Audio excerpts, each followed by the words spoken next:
Well, like you said, now I'm from Franklin County, and the farm is just about 3.5 miles kind of northwest of the capital there in Frankfort. It's a hill farm, as you can see. The farm itself, back in the early 1900s, that one was owned by my great-grandparents.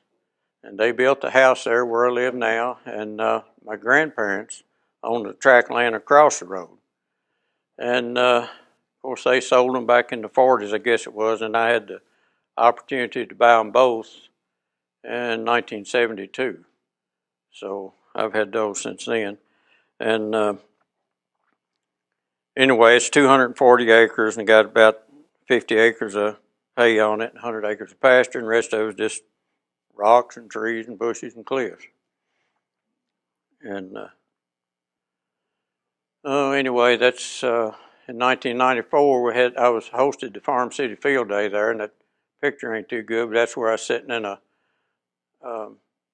alfalfa field and I just started growing alfalfa about 2 years before that, and had that. And then let's see, in the 70s, I was the first outstanding young farmer in the county that was part-time. There used to be you had to be a full-time farmer to have the outstanding farmer. So anyway, that was the first. And then I got the Pioneer Farmer Award in 2016. And I entered the hay contest a couple of times there and got winner then in the alfalfa division. I forgot to start off with, but I was born and raised on a farm and been farming all my life except part-time. I worked for the Department of Agriculture for a few years in the brucellosis eradication thing. Went around all over the state testing cows, bleeding cows. And then I went to work for the fire department there in Frankfort, which worked out good for farming because I worked one day and off too. And anyway, I retired from there in 1992, and since then I've just been fiddling on the farm. And anyway, that's a picture of the place. Just about, I usually have between 25 and 30 calves, and the 30 acres of hay, and 40 acres of it's alfalfa, or 40 more acres alfalfa, and then 100 pounds or 100 acres of pasture. There's a view of some of the alfalfa fields. There's one there that runs along the railroad. There's another one there that's across the railroad. That field there is in soybeans this year, where I'm trying to rotate to get it back in alfalfa. After a few years, it'll fizzle out, and you got to do something with it. And I used to rotate all the time with tobacco. I'd raise tobacco every 3 years and then go out of it into alfalfa, and that worked real well.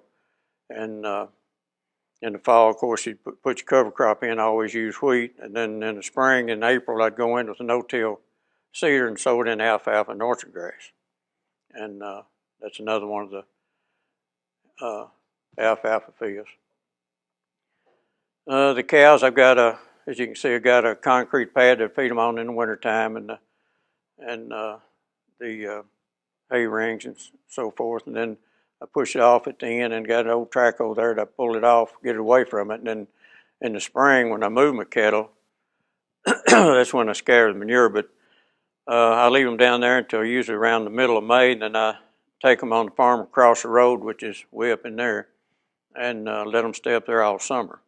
And then the grass down here grows up. I just brought them back a little over a week ago. And normally I don't have to start feeding any hay until December. Sometimes Christmas I have, but that's some of them there. Let's see. I don't, like I said, don't raise any row crops. I have that field there before I put it in alfalfa. This last time I had it in corn, and but I hate to put it in corn because when you go back to alfalfa, you almost have to plow the stalks under. You can't. It's just too thick to get the alfalfa to come up right on it. And so anyway, I've started with soybeans now.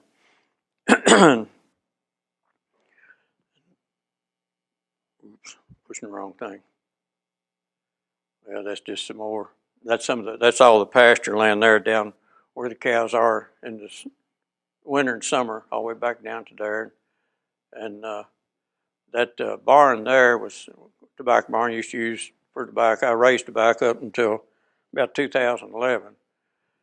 And anyway, when I started with the raising alfalfa, uh, I had to have a place to put the alfalfa. My feed barn wasn't whole enough, and I ended up modifying that barn. That's some of the pasture land across the road up on top of the hill there. And I let the cows out of the gate there at the house, and it's a mile up there, and they just go across the road and find their way up there and never have to do anything to them, which is pretty neat. There where you see the road, whoops, wait a minute, the water stands in some of and that one thing there, I keep hitting the wrong thing. There where the water stands. The creek backs up into a culvert there. If you have a flood, it'll flood practically that whole bottom. But if it gets off of it in a day or so, then it doesn't hurt the alfalfa. It goes on, comes right back out. But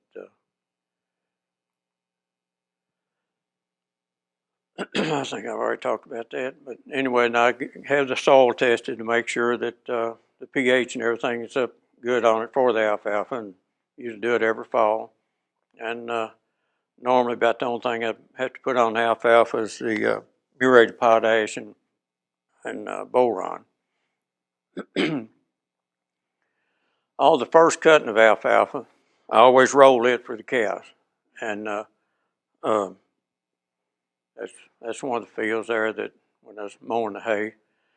And from then on, I tried to square bale if I can get it cured up right, but the way the weather's been, especially this past year, you just couldn't hardly do it.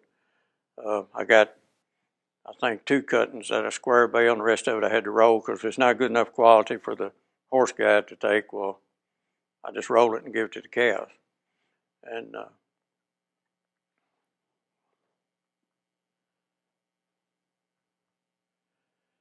that's where my son's raking some of his hay. But I wanted to mention the V rake.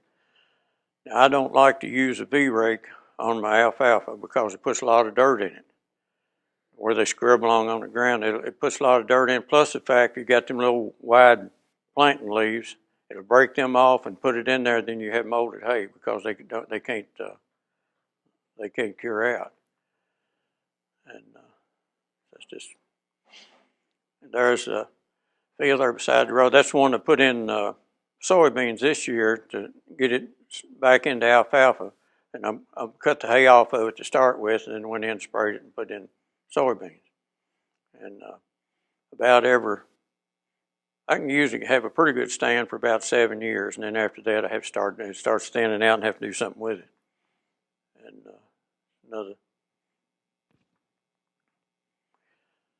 well, when I first started square baling hay, I had a lot of trouble finding help to put it in, so I ended up buying a bale wagon. And the white barn I was showing you a while ago, it's how I modified it to put that in, because people tell you they want to buy the hay from you and say, yeah, we'll come pick it up out of the field. Well, that don't always work. It'll come a shower of rain, then they don't want it. So then there you are stuck with it. So I bought that thing and started wrecking it in that barn. It picks it up. I can do it all by myself.